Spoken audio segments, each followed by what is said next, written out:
Hi there. Welcome to Work-Life Harmony. My name is Megan Sumrell. I'm a time management expert for women, and I'm on a mission to bring work-life harmony to women everywhere through all things time management, organization, and productivity.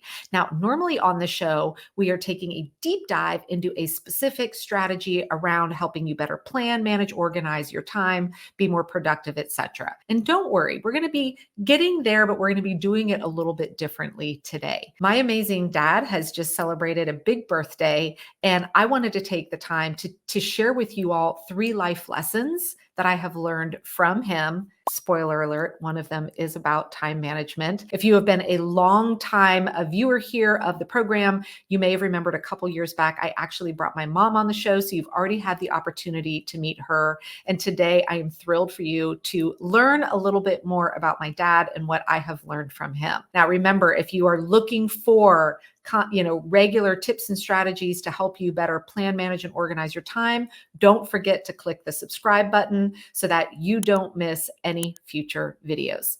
Let's go ahead and jump in. Hey there, welcome back to Work-Life Harmony. Today, I'm going to be taking sort of a little detour away from our usual deep dive conversations around all things time management, organization, and productivity, because it happens this week, happens to be a milestone birthday for my dad. And so today I wanted to come on the show and share 3 life lessons that I have learned from him. If you have been a longtime listener of the show, you may remember a few years back, I actually had my mom on the show.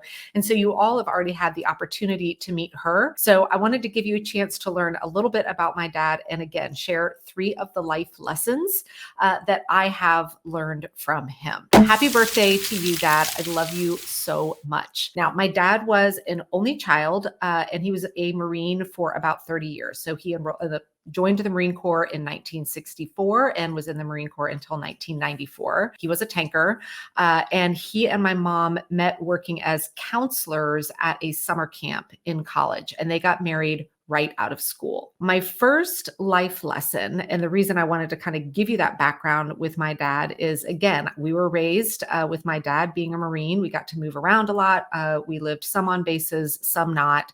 And the book, I think it was called Great Santini, is that right?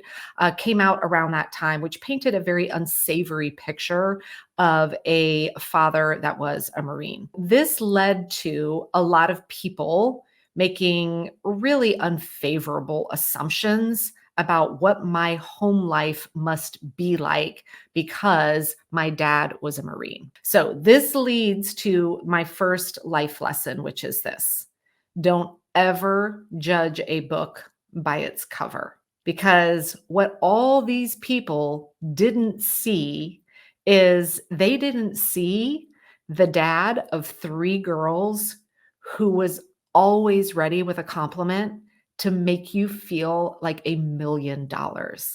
I loved nothing more than coming downstairs on a Sunday morning in a pretty dress for Sunday school and doing a twirl in front of my dad, because I knew that he was always ready to tell any one of us just how beautiful we were.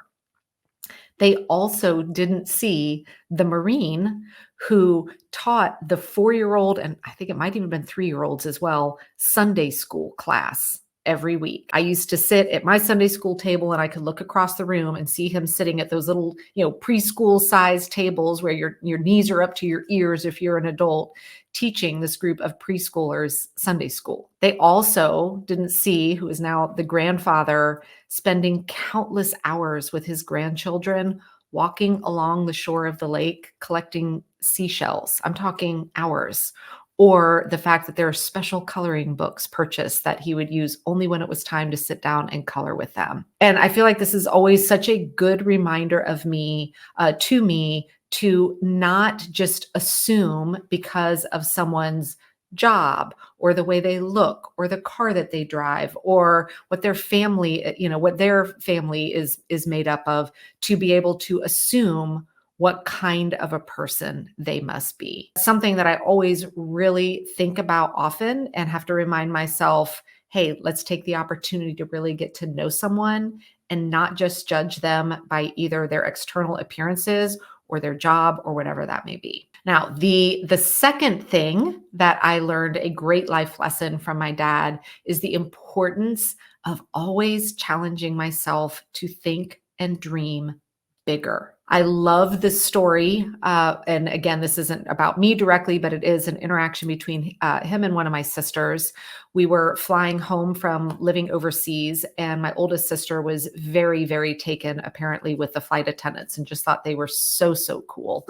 And so at the end of the flight, she said, when I grow up, I want to be a stewardess. And my dad just said, well, why don't you be the pilot instead?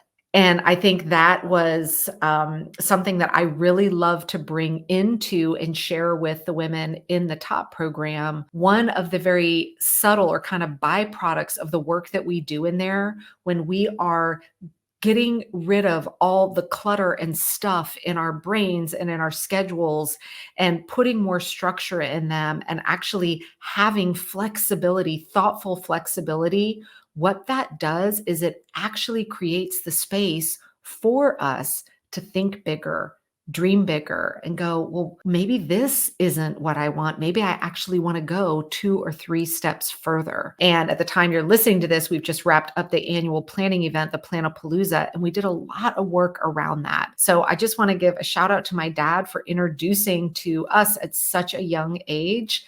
Really, anything is possible. The sky is the limit. We don't have to put any set constructed boundaries about what we dream or desire to do. And the third lesson that I want to share with you guys knew, of course, I'm going to bring something time related into this, right? My family has a saying, which is this: to be early is to be on time. And it sticks with all of us. If you ever are inviting my family to an event, I can guarantee you this: we're all probably going to show up about 15 minutes early. There is nothing that makes me laugh more that if my family is decided, oh, let's all meet somewhere, let's say at 6 o'clock for dinner. I can guarantee you, if you roll up at 5:50, you're probably going to be the last one there. But the reason I wanted to bring this up is I was taught at a very young age to respect time and to respect other people's time. And that's really what to be early is to be on time is all about for me, is the importance of not disrespecting other people's time by making them constantly wait for us. And I will have to say, I remember so vividly going on my first date with my now husband. We met at a restaurant for dinner, and me being me, I was about 10 minutes early, and I was sitting on a bench. And just as I was literally just sitting down on the bench 10 minutes early, he walked up. And that being my first, face-to-face impression of him was that he too was early. It was as if there was this unspoken head nod of, okay, good. You respect my time as much as I respect yours. I hope that you've enjoyed just getting a little peek into my dad. Happy birthday, Dad. I love you so, so very much. And thank you for teaching these amazing life lessons to me.